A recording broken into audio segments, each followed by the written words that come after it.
Hola a todos, mi nombre es Daniel Luna y junto con Natalia Pachón vamos a hacer una breve reseña de este libro, Noticia de un secuestro, publicado originalmente en 1996 por la editorial Mandaray. Contiene 328 páginas divididas en 11 capítulos y un epílogo. Y pues antes de ahondar más en la importancia y el argumento de este libro, es importante hablar de su autor. Es nada más y nada menos que Gabriel García Márquez, el escritor colombiano de mayor renombre. Gabo nació en Aracataca en 1928 en Aracataca, Colombia, y murió en 2014 en Ciudad de México. Al inicio, pues Gabo no se quería dedicar al periodismo, sino que inició estudiando Derecho en la Universidad de Cartagena, pero pues renunció y se volvió periodista del periódico El Universal. Posterior a eso se volvió periodista del periódico El Heraldo en Barranquilla y luego se volvió columnista y reportero del periódico El Espectador acá en Bogotá. Eh, Más o menos en 1955 publicó su primera obra, La hojarasca, y más o menos a lo que es en 1967, sí, publicó su obra maestra, considerada como de las mejores obras en el siglo, pues hechas en el siglo XX, que es Cien años de soledad. Gabo, pues al ser uno de los escritores latinoamericanos más importantes, hacer parte del boom latinoamericano y ser el máximo exponente del realismo mágico, todos estos logros pues lo llevaron a recibir el Premio Nobel de Literatura en 1982.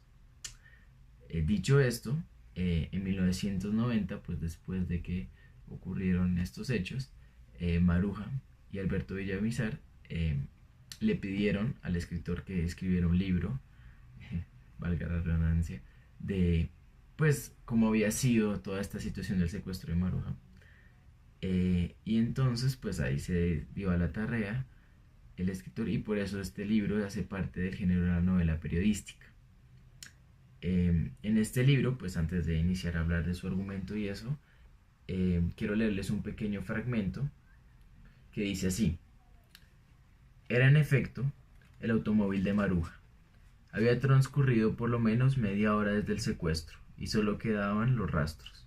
El cristal del lado del chofer destruido por un balazo, la mancha de sangre y el granizo del vidrio en el asiento, y la sombra húmeda en el asfalto, de donde acaban de llevarse al chofer todavía con vida. El resto estaba limpio y en orden. Ya en cuanto al argumento, El momento de este libro es relatar la compleja situación en la década de los 90 donde los extraditables comandados por el líder del cartel de Medellín, Pablo Escobar, querían poner en jaque al gobierno para evitar la extradición. Así pues, los extraditables realizaron una serie de secuestros a personas importantes, como Diana Turbay, influenciadora en la televisión colombiana junto con su equipo de 5 personas, para presionar al gobierno. De igual manera, fueron víctimas Marina Montoya, Maruja Pachón, Beatriz de Villamizar y Francisco Santos, jefe de redacción El Tiempo, quien fue el último secuestrado. Dicho esto, por medio de un relato periodístico, García Márquez plasma en sus páginas la realidad de los secuestros en Colombia y a su vez la reacción y vida de las víctimas con los secuestradores y de sus respectivos parientes cercanos.